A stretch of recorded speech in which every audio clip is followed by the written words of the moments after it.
Bien, chers amis, bonjour. Je voudrais continuer ce que nous avions fait.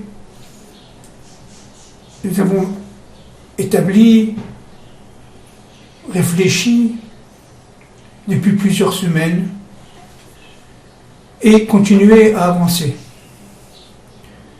Tout d'abord, je vous rappelle un élément essentiel.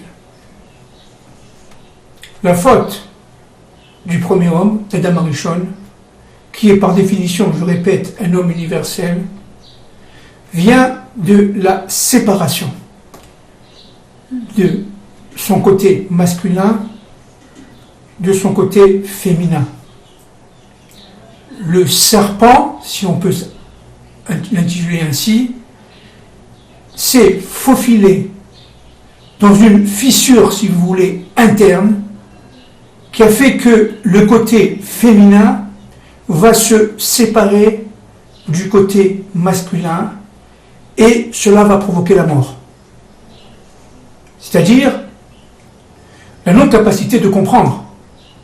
La mort, c'est l'obscurité dans ce monde. La non-capacité de comprendre. Or, après la parachate Shmini, il y a deux parachutes extrêmement importantes qui sont reliées entre elles, la paracha Tazria et la paracha Metzora. De quoi s'agit-il en quelques secondes, si on peut se permettre, dans cet univers immense d'informations, dans ces parachutes qui sont éternels, de quoi s'agit-il en fait? Il s'agit de comprendre la faute d'Adam Arishon et de la réparer. La faute d'Adam Arishon, notamment la faute de Chava, de Ève, a été de vivre dans l'extériorité de la réalité. On a déjà dit que la réalité avait, si vous voulez, un côté externe, écorce, et un côté interne, essentiel. Les deux doivent être reliés. Nous avons dit plusieurs fois, lorsque par exemple nous avons une information, nous voulons donner une information, nous voulons réaliser une information, il est fondamental d'unir le côté masculin, c'est-à-dire la chorma, le fait qu'il y ait quelque part un projet directeur, projet de Dieu, volonté divine, avec la réalisation dans ce monde qui est le côté féminin, le côté bina. Le da'at, qui est la somme des deux, découle de cette fusion des deux, de ce rapport entre les deux. Or, la paracha Tazria commence par une femme qui accouche et elle est impure. Une femme qui accouche, elle est impure, ça veut dire quoi? Au contraire, elle donne la vie. Donc on devrait être fondamentalement heureux, content, puisqu'il y a la réalisation de la volonté divine, elle donne la vie. Alors pourquoi elle est impure? Elle est impure pour de très nombreuses raisons, mais si je résume à l'extrême, elle est impure d'abord parce que si elle a eu un enfant, garçon, elle devrait attendre 7 jours pour le 8e jour lui faire la Brit Mila, c'est-à-dire la circoncision, puis attendre 14 jours pour apporter un korban, c'est-à-dire une offrande, un holocauste, un korban khatat à Dieu. Si c'est une fille, c'est 66 jours après, et 14 jours après sa naissance, et 66 jours après. Alors attendez, je ne comprends pas. Quelle est la faute? Pourquoi elle d'apporter une offrande et une holocauste à Dieu, la femme? Pourquoi? Quelle est la faute? La faute, c'est évidemment, vous avez compris, c'est la faute de Chava. Elle porte en elle, la femme, par ses menstrues, par ses règles, si vous voulez. Les Rachamim disent qu'elle porte en elle la mort. D'une manière cyclique, régulière, elle vit en elle la propre mort de son enfant qui ne sera jamais réalisée. Il faut comprendre ce que ça veut dire. Elle vit dans un monde en elle qui n'est pas réalisé, qui ne le sera jamais parce qu'il meurt, l'ovule n'étant pas fécondé.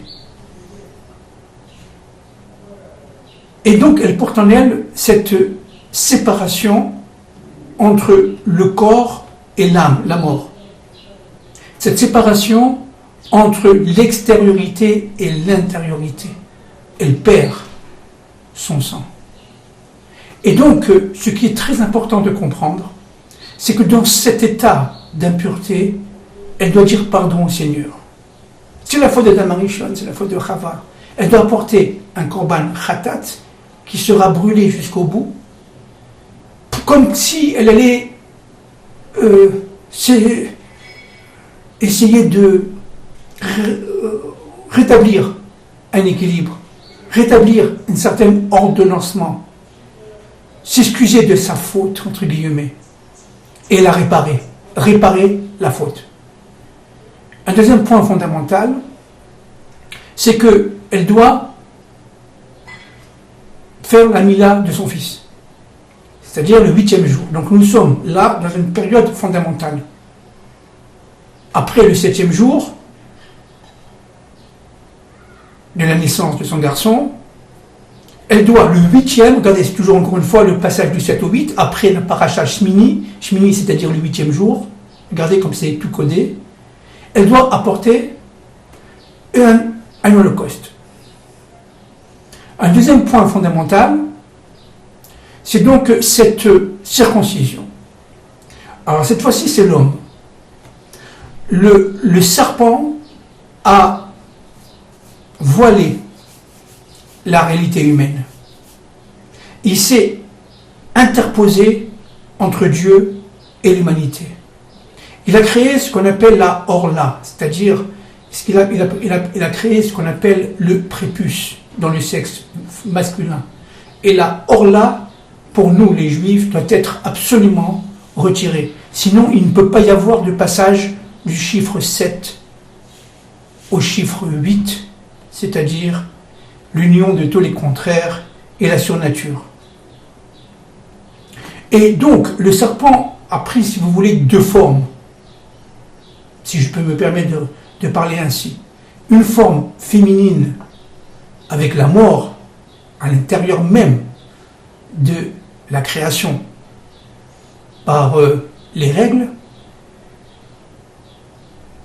Et deuxièmement, par la juxtaposition d'une peau dans le membre masculin, qui fait que, en fait, l'homme, la femme, sont quelque part découpés, déstructurés et séparés de la force divine véritable. Et à ce moment-là, les Rachamim disent une chose fondamentale, vous allez comprendre maintenant. Si vous voyez un homme qui est impur, il a ce qu'on appelle la tsaharat. Alors c'est pas la lèpre, c'est pas une maladie. Contrairement à ce qu'on pourrait penser, c'est pas une maladie venimeuse ou je sais pas quoi, ou infectieuse. C'est une sorte d'alerte que Dieu envoie, par exemple, à cet homme, pour lui dire la chose suivante: stop, arrête, tu dépasses toutes les limites de l'extériorité. Et les Rachamim disent, tous les Rachamim disent que c'est le Lashon Hara, c'est-à-dire la mauvaise langue. Alors je voudrais là expliquer un peu, en quelques mots, en quelques minutes, l'importance du Lashon Hatov. Et après cela, nous allons comprendre ce qu'est le Lashon Hara. Le Lashon Hatov, c'est tout simplement parler en toute connaissance de cause, rentrer dans le plan de Dieu, décoder une situation et la réaliser. C'est-à-dire mettre Dieu dans sa vie. Et cela, pas seulement par la prière, mais par la réalité vue, réalisée, observée à partir, si vous voulez, de la pensée. Elle se réalise par les yeux et par tout le corps. Or, le Lashon Hara, c'est une vue, c'est une parole qui découle d'une vue extérieure, qui n'est pas intégrée à la vue intérieure. Il y a une séparation entre le plan de Dieu et la réalité vue par les yeux. Et ça commence à parler. On commence à faire du langage, du mauvais langage, du Lashon Hara. Alors, le Chafetz Chaim, dans son livre Shmirat HaLashon, a très très bien expliqué, et évidemment il a parfaitement raison, le langage Hara, le Lashon Hara, ce n'est pas forcément dire du mal de l'autre. On peut dire du bien de l'autre et faire du Lashon Hara.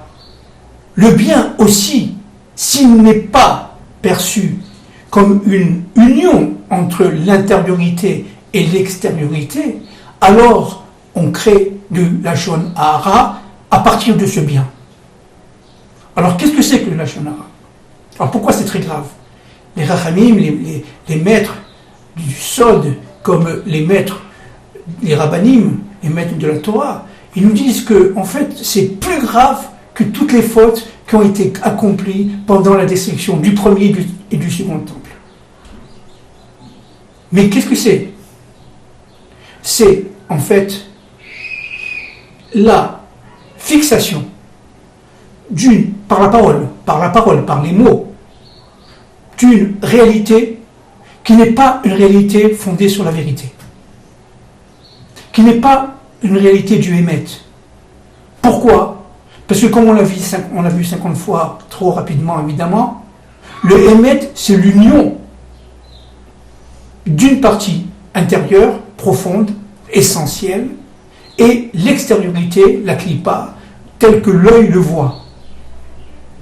Ce que le voit l'œil, et donc ce que dit la parole à partir de cette observation visuelle, n'est pas la réalité. Parce qu'elle est tronquée, elle est coupée. De quoi? Eh bien, de sa pnimiout, c'est-à-dire de son intériorité. Et cette pnimiout est fondamentale lorsqu'elle est intégrée à l'extériorité.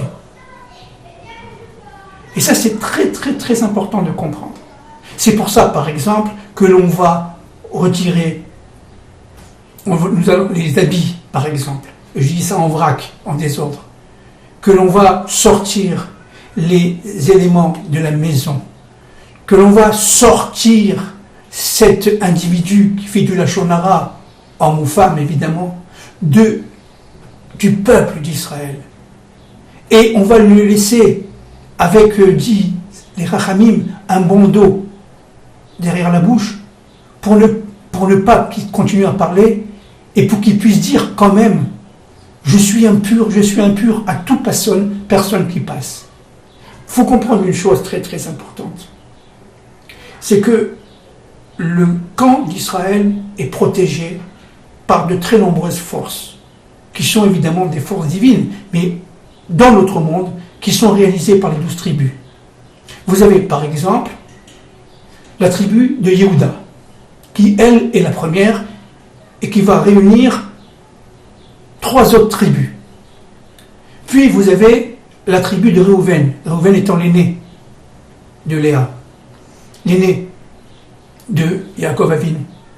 Et la tribu de Réhouven va suivre la tribu de Yehuda. Puis arrive le centre avec le Mishkan.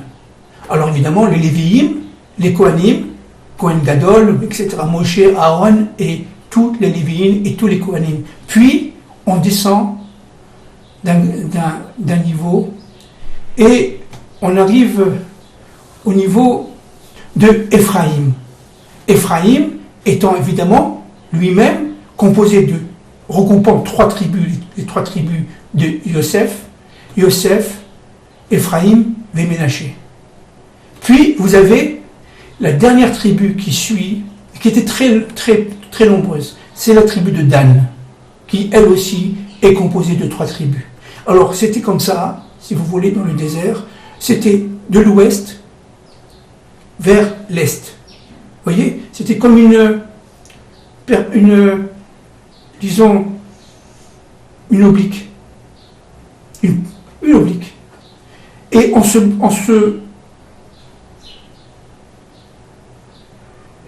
circulait, on avançait sous une forme carrée.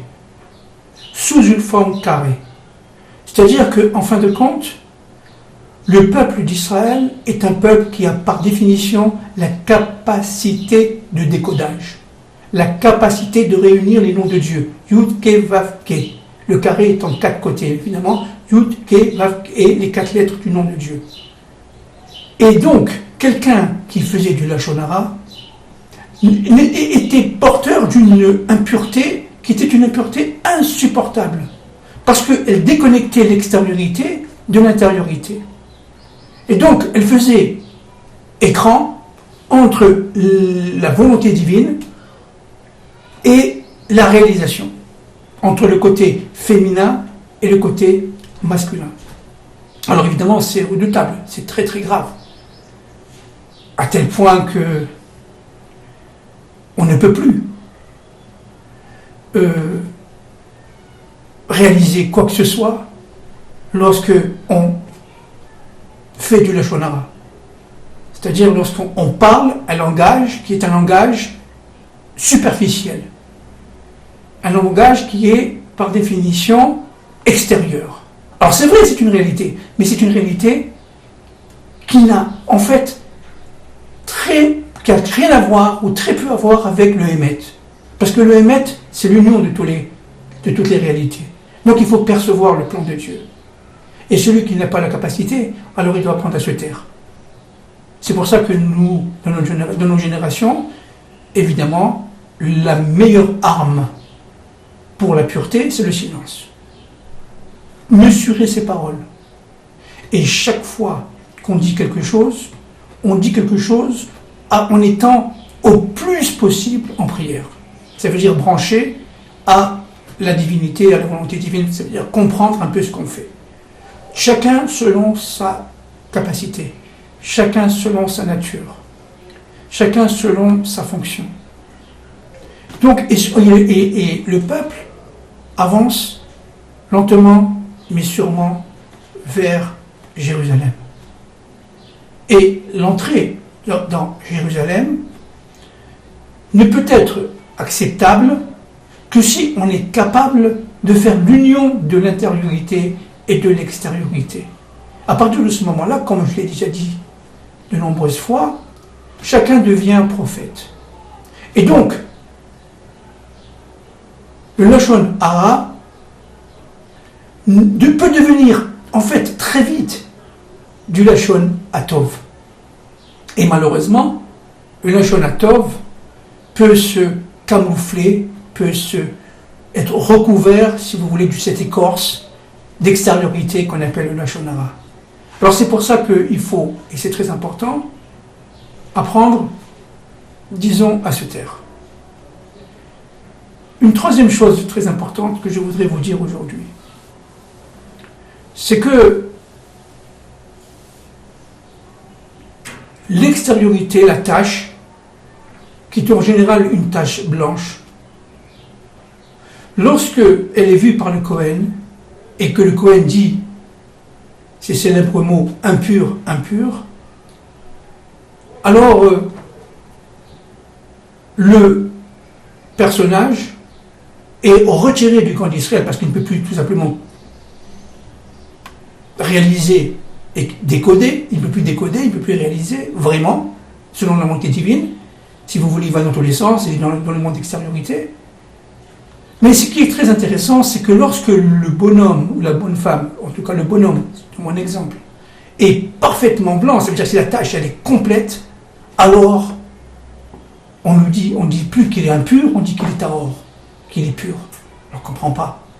Une petite tache de rien du tout, elle peut provoquer l'impureté dans le corps, encore une fois le corps étant l'extériorité, mais si le corps est rempli, j'allais dire, de cette tache, de la tête aux pieds, et qu'on a coupé les cheveux, et qu'on a rasé les poils, et qu'on a, etc., qu'on a déshabillé, et qu'on a pris les vêtements vers évidemment, la purification, et qu'on a fait sortir de la baït, la maison, parce que la maison, c'est la première, si vous voulez, espace, c'est le premier espace qui va être contaminé par la tza'at, c'est-à-dire par cette impureté, où Dieu dit stop, arrêtez.